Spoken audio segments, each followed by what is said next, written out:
take a closer look at the world we now live in today, which is a product of the events of September 11th.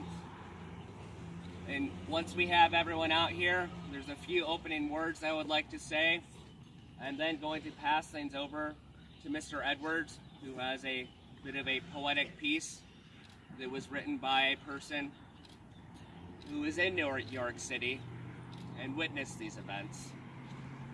And then I've got a couple of short statements I would like to share with you. And then collectively, to ask for a 1-minute moment of silence. The moment of silence is a long-held tradition that began on November 11th, 1918, when the guns finally fell silent on the Western Front in World War I, and the mass slaughter of close to 30 million innocent human beings had finally come to an end. And then things such as World War II came along, and the Cold War, and when we thought that was over, my apologies to all of you. My generation failed you. Because in the time after the Cold War, there are a lot of choices of the direction that the world could have taken. And we did not pay attention to the choices we were making, based off from the same values here as our school. Respect. Respecting the wise people who know information, who could have informed us of how we should go. Respecting the space called planet Earth. And respecting the humanity of all others. Because just because a human being has drawn a line we call a border does not mean that it is not another human being who lives on the other side of that border. So to bring Professor Edwards up, I would like to share with you a quote from the class that I just finished. It's a quote that changed my world completely when I first read it at age 12. It's written by a 14-year-old girl named Anne Frank, who, while hiding away with her family, trying to escape mass murder, she wrote in her diary, she said, "Despite everything that has happened, I still believe people are good at heart." She teaches about how to love unconditionally. Mr. Edwards, if you would not mind coming up to the front here. We have a volunteer who can assist. Thank you very much. Mr. Edwards has a piece he would like to share with you.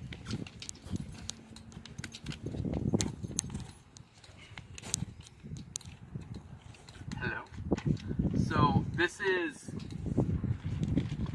not something I wrote. This is an essay. Some of you have heard in my classes before by a journalist named Brian on September 11th. Says, "A couple leaped from the South Tower hand in hand. They reached for each other and their hands met and they jumped. Jennifer Brickhouse saw them falling hand in hand. Many people jumped, perhaps hundreds, no one knows. They struck the pavement with such force that there was a pink mist in the air. The mayor reported the mist.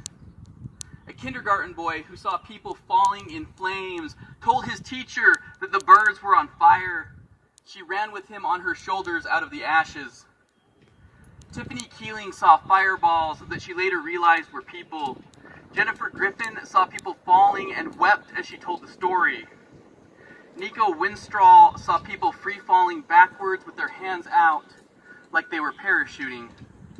Joe Duncan, on his roof on Duane Street, looked up and saw people jumping. Henry Weintraub saw people leaping as they flew out. John Carson saw 6 people falling over themselves, flailing. They were somersaulting. Steve Miller saw people jumping from 1,000 feet in the air. Kirk Kettleson saw people flailing on the way down.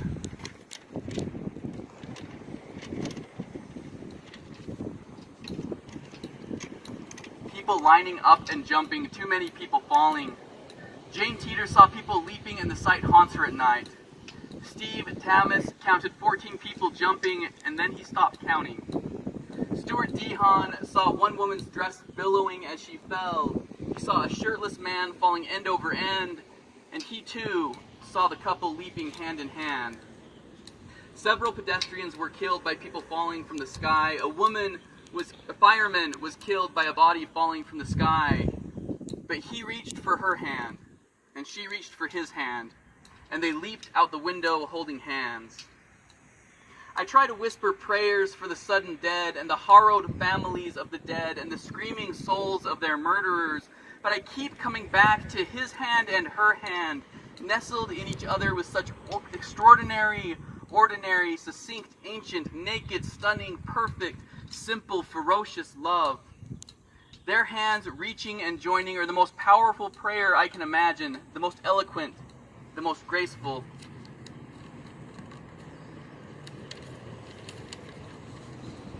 It is everything that we are capable of against horror and loss and death. It is what makes me believe that we are not craven fools and charlatans to believe in God, to believe that human beings have greatness and holiness within them, like seeds that open only under great fires, to believe that some unimaginable essence of who we are persists past the disillusion of what we were, to believe against such evil hourly evidence that love is why we are here. No one knows who they were. Husband and wife, lovers, dear friends, colleagues, strangers thrown together there at the window at the lip of hell. Maybe they didn't even reach out. Maybe they didn't even reach for each other consciously. Maybe it was instinctive, a reflex, as they both decided at the same time to take 2 running steps and jump out the shattered window. But they did reach for each other, and they held on tight and leaped, and fell endlessly into the smoking canyon at 200 miles an hour, falling so far and so fast that they would have blacked out before they hit the pavement near Liberty Street, so hard that there would have been a pink mist in the air. Jennifer Brickhouse saw them holding hands, and Stuart Dehan saw them holding hands, and I hold on to that. Moved to Scotland 1 week after the events of September 11th. Every day, people were out in the city with candles and mourning and feeling pain for our nation. And then just as the bombs were about to fall upon Afghanistan, taking innocent civilian lives, anti-war rallies were led by the Chief of Police of Glasgow, Scotland, and the Fire Chief of Glasgow, Scotland, because they said their jobs in life is to save human life and to put out fires, and that bombs take human life and they create fires. So when the Chief of Police of Glasgow read this, so proud, he stated, "Every gun that is made, every warship launched, every rocket fired signifies in the final sense a theft from those who hunger and who are not fed, who are cold and who are not clothed. The world in arms is not spending money alone.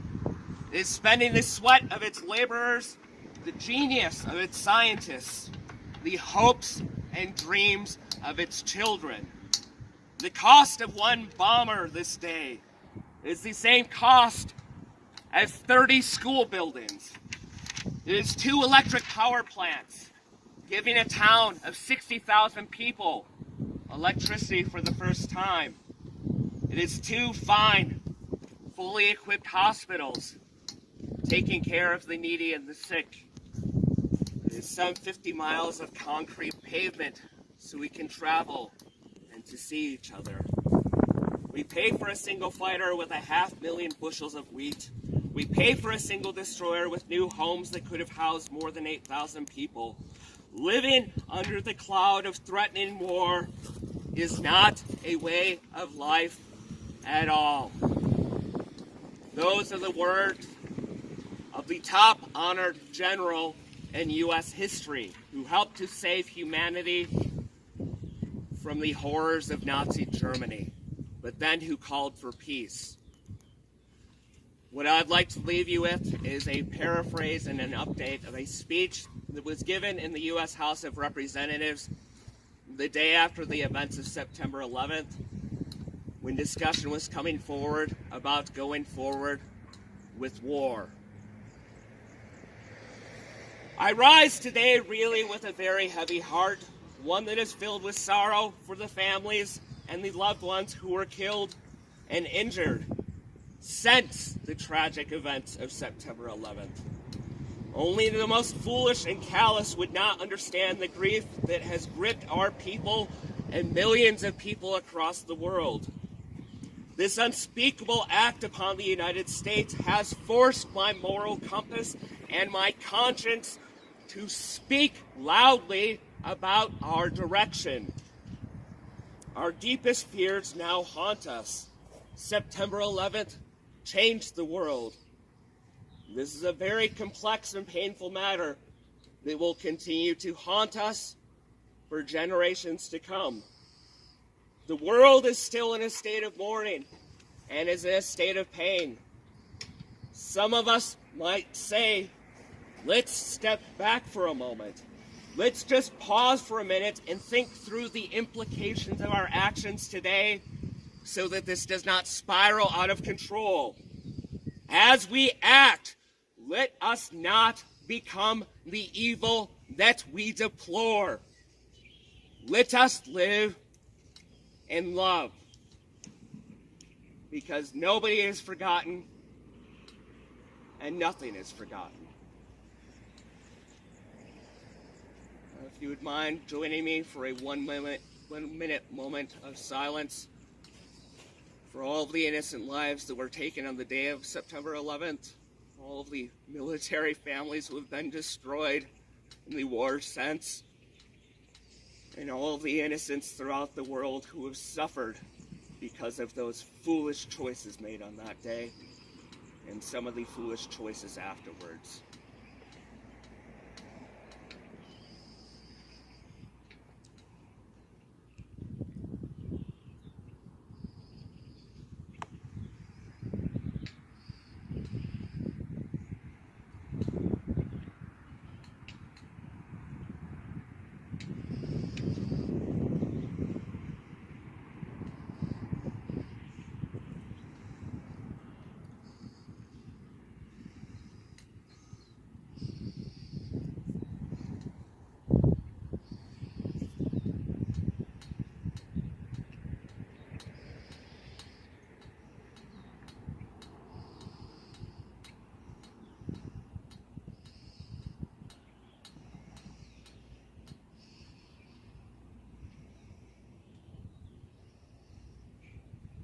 Dragonslayers, you are the young generation. And once again, I apologize for the world you have inherited. But I have faith beyond faith each day that I wake up and enter this building, that if anyone can fix that world with respect and love, it is all of you. Thank you for your time.